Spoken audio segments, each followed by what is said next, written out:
Welcome back to Media Times, where we break down the biggest stories in entertainment, music, and media. I'm Peter. And I'm Sarah. Today, we're diving into a controversy that has been making waves in the gospel music industry. That's right, Sarah. If you remember, in our last episode, we touched on the unfolding situation involving gospel artist Mercy Chinwo and allegations surrounding her former record label boss, Izzy. After further investigation, more details have emerged, and to be honest, it's quite shocking. So let's start from the beginning. According to reports, Mercy Chinwo was accused of breaching her contract with her former record label. Allegedly, she was taking performance gigs and collecting payment outside of her contractual obligations without informing or remitting the agreed-upon amounts to the label. And because of this, the record label decided to withhold her royalties until they could reconcile their accounts. The email evidence, reportedly sent to Mercy Chinwo on March 21, 2023, explicitly stated concerns about missing communication and unaccounted revenue from performances. That's a serious accusation. The label claims that despite repeated attempts to settle the issue internally, Mercy Chinwo escalated the matter by filing a petition with the Economic and Financial Crimes Commission, EFCC, alleging that her royalties were forcefully withheld. Now, this is where things get more complicated. Based on the evidence provided by Very Dark Man, Mercy Chinwo's petition led to Izzy's bank accounts being frozen, and he was detained for 9 days. The report suggests that during his detention, he was pressured into paying back $274,000 in royalties. What's interesting is that Izzy reportedly agreed to make the payments but requested an audit of Mercy Chinwo's earnings from her independent performances. According to the allegations, Mercy Chinwo refused to disclose her earnings, stating that she had only made $3,500 from those events. That part of the story is crucial. If the record label was required to compensate her fully for her royalties, shouldn't she also be transparent about the earnings she made outside of their agreement? Now, beyond the money, there's another critical issue: the catalog ownership.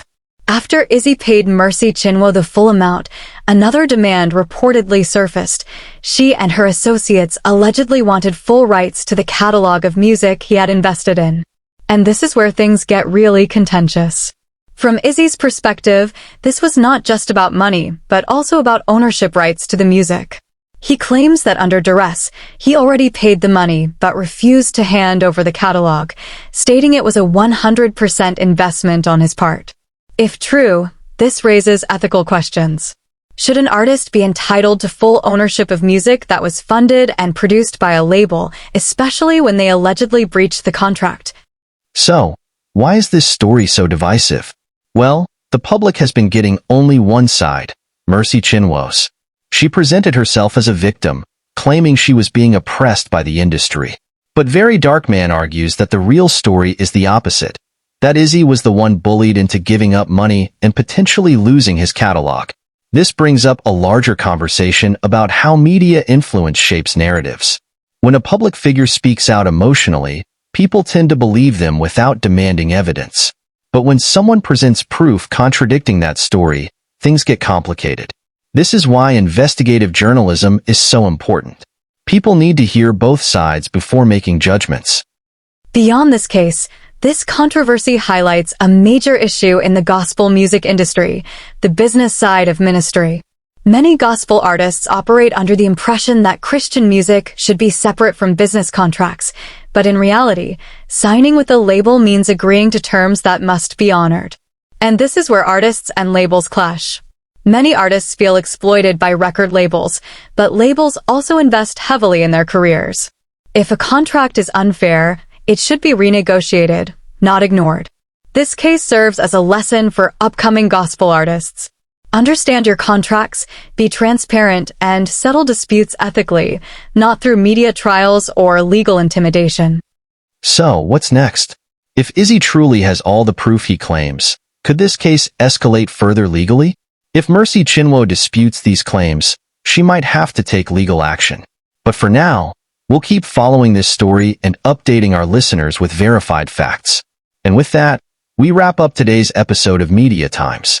If you have thoughts on this controversy, let us know on social media. Don't forget to like, share, and subscribe for more deep dives into trending media stories. Until next time, stay informed and think critically.